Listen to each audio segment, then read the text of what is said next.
Bismillahirrahmanirrahim. Assalamualaikum warahmatullahi wabarakatuh.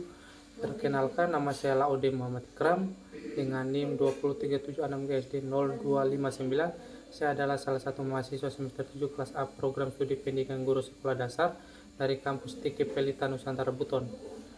Adapun tujuan dari pembuatan video pembelajaran ini untuk memenuhi tugas UTS dari Bapak Jufrin Alim SPD MPD selaku dosen pengampu mata kuliah model-model pembelajaran bahasa dan sastra Indonesia.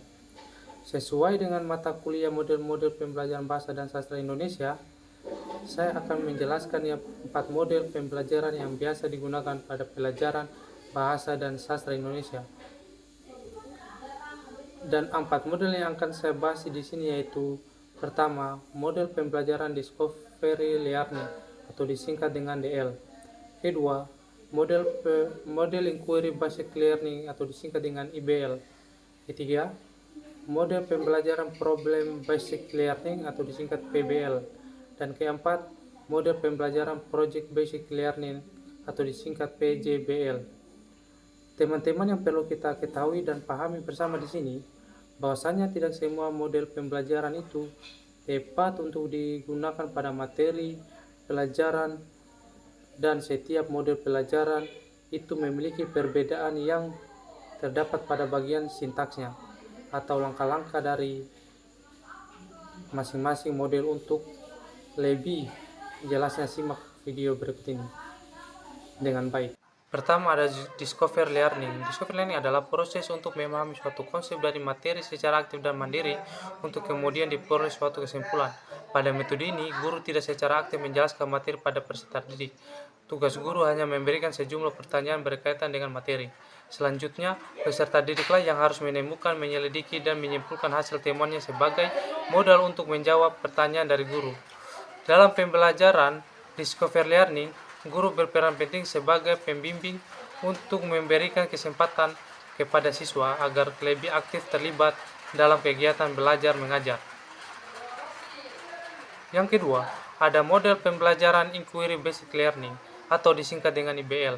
Model pembelajaran Inquiry Based Learning merupakan cara yang dapat digunakan guru untuk merangsang rasa ingin tahu peserta didik dalam menjelajahi sumber sampai ke akar yang dapat dijadikan penambah wawasan sebagai jawaban dari suatu masalah dengan mengajak peserta didik terjun langsung ke lokasi. Yang ketiga, ada pengertian model pembelajaran Problem Basic Learning atau singkat PBL. Problem Basic Learning adalah model pembelajaran yang mengutamakan seberapa aktif peserta didik dan berpikir kritis dan selalu terampil ketika dihadapkan pada penyelesaian suatu proses. Dan yang keempat, ada pengertian model pembelajaran Project Basic Learning atau disingkat dengan PJBL.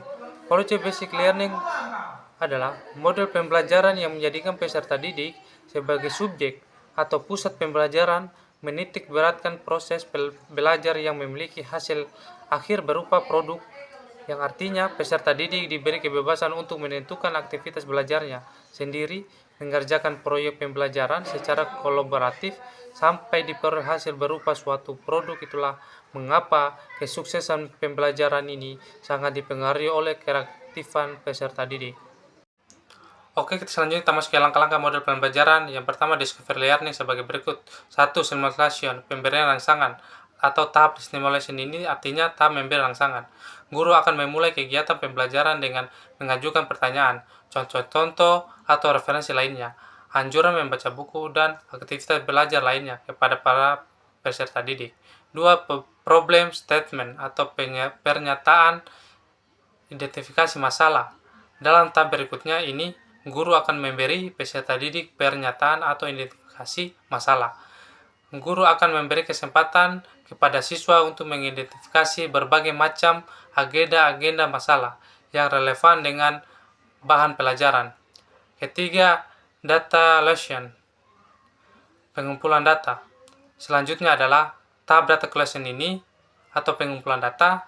Saat eksplorasi peserta didik berlangsung, guru juga memberi kesempatan kepada para peserta didik untuk mengumpulkan informasi sebanyak-banyaknya yang relevan.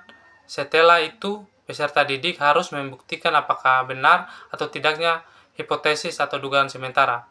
Fungsi utama dari tahapan ini adalah untuk menjawab pertanyaan atau membuktikan benar tidaknya hipotesis dari tahapan sebelumnya. Mereka akan mengumpulkan berbagai informasi, membaca literatur, mengamati objek, melakukan wawancara dengan narasumber, melakukan uji coba, dan hal lainnya untuk membuktikan hipotesis atau dugaan sementara. Keempat, data processing atau pengolahan data. Tahap data processing ini merupakan tahap di mana guru mengajak peserta didik untuk melakukan kegiatan mengolah data dan informasi yang telah diperoleh di tahap sebelumnya. Dan data dan informasi yang sudah dikumpulkan baik lewat wawancara, observasi, dan sebagainya, berbagai data tersebut akan dikumpulkan lalu ditafsirkan. Kelima, verification atau pembuktian.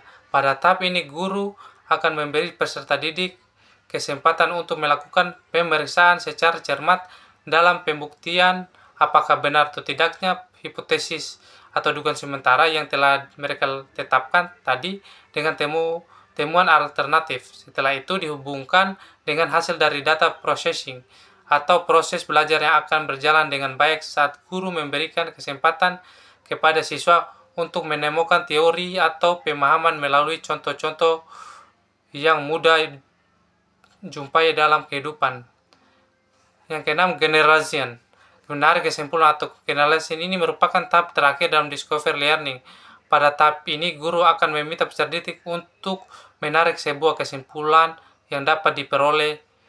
Kedua, langkah-langkah model pembelajaran inquiry basic learning ialah sebagai berikut. 1. Orientasi masalah. Orientasi masalah adalah tahap dalam mencari topik masalah yang nantinya akan diteliti dapat melewati artikel berita, melewati gambar, tayangan video, ataupun materi yang telah disediakan.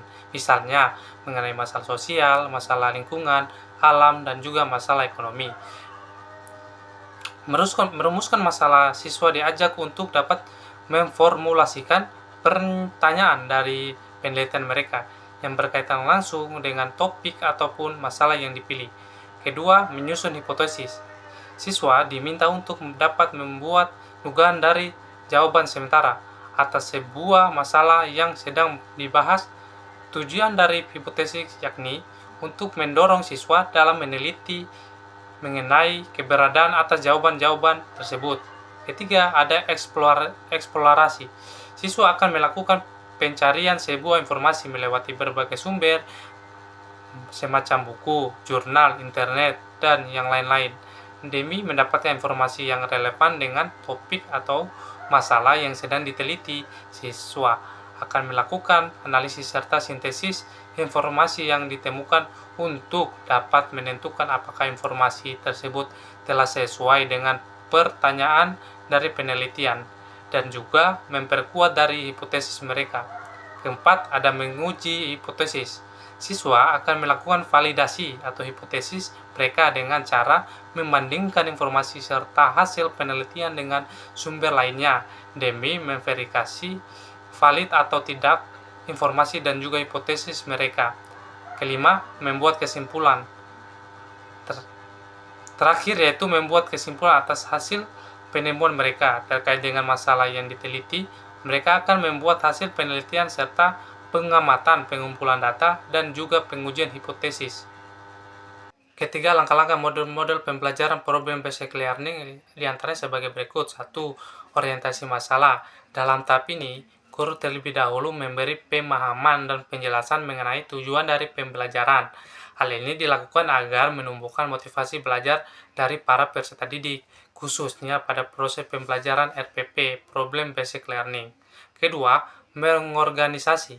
Peserta didik di tahap ini, guru akan mengorganisasi peserta didik ke dalam sistem belajar dengan memberi tugas setelah ditentukan topik dan penjelasan mengenai proses mengerjakan dan lainnya, sehingga hasil yang didapatkan sesuai dengan harapan. Ketiga, memberi bimbingan. Dalam tahap ini, guru akan memberi bimbingan pada setiap individu maupun kelompok. Tujuannya agar peserta didik bisa mendapatkan sumber atau referensi yang sesuai. Tentunya sumber yang dimaksud sesuai dengan permasalahan yang sedang dihadapi. Keempat, mengembangkan hasil karya. Pada tahap ini, peserta didik mendapatkan bantuan dari guru, khususnya dalam mempersiapkan hasil dari proses pemecahan masalah yang sudah dilakukan, kemudian dibentuk dalam sebuah laporan. Kelima, melakukan analisis dan evaluasi. Dalam model problem basic learning, guru kemudian meminta para siswa agar merefleksikan serta melakukan evaluasi terhadap hasil yang diperoleh. Hal ini dilakukan dari sisi proses dan metode, karena itu harus dilakukan dengan sistematis. Keempat, langkah-langkah model pembelajaran project basic learning. Di antaranya sebagai berikut. 1. Menentukan pertanyaan mendasar sebelum masuk ke materi. Guru harus memberikan pertanyaan mendasar terkait materi yang akan dipelajari. Pertanyaan tersebut bisa dikemas dalam studi kasus di dunia nyata, dilanjutkan dengan penelusuran lebih mendalam. Kedua, penyusunan desain proyek bersifat kolaboratif. Artinya, kerjasama antara guru dan peserta didik. Pada desain ini membuat sejumlah poin, misalnya aturan main, aktivitas, dan presentasi. Ketiga, membuat jadwal aktivitas setelah guru dan peserta didik menyusun desain perencanaan, proyek dilanjutkan dengan membuat jadwal aktivitas. Adapun contoh jadwal aktivitasnya adalah sebagai berikut: menentukan timeline pengerjaan, menentukan deadline pengerjaan, menentukan perencanaan baru untuk menyelesaikan proyek, memberikan bimbingan bagi peserta didik yang menggunakan cara di luar proyek. Keempat, melakukan monitor. Pada perkembangan kinerja peserta didik, selama peserta didik mengerjakan proyek yang ditugaskan, guru harus aktif memonitor kegiatan mereka. Hal itu bertujuan untuk menjaga agar suasana belajar tetap kondusif. Kegiatan monitor bisa dilakukan menggunakan alat perekam atau rubrik. Kelima, menguji hasil kinerja peserta didik. Tingkat penyampaian peserta didik dalam menyelesaikan proyek yang ditugaskan akan diuji dan dinilai oleh guru. Penilaian ini diharapkan bisa memberikan umpan balik baik pemahaman peserta didik. Hasil kinerja juga bisa digunakan oleh guru untuk menyusun strategi pada pelajaran selanjutnya. Keenam, mengevaluasi pengalaman. Evaluasi pengalaman berupa refleksi dari kegiatan yang sudah dijalankan. Pada tahap ini, guru bisa melakukan diskusi ringan dengan peserta didik terkait pengalaman selama mengerjakan proyek. Itulah hasil pemaparan saya terkait model-model pembelajaran. Lebih dan kurangnya mohon dimaafkan. Dengan ucapan billahi taufiq wal hidayah. Wassalamualaikum warahmatullahi wabarakatuh. Salam sejahtera bagi kita semua.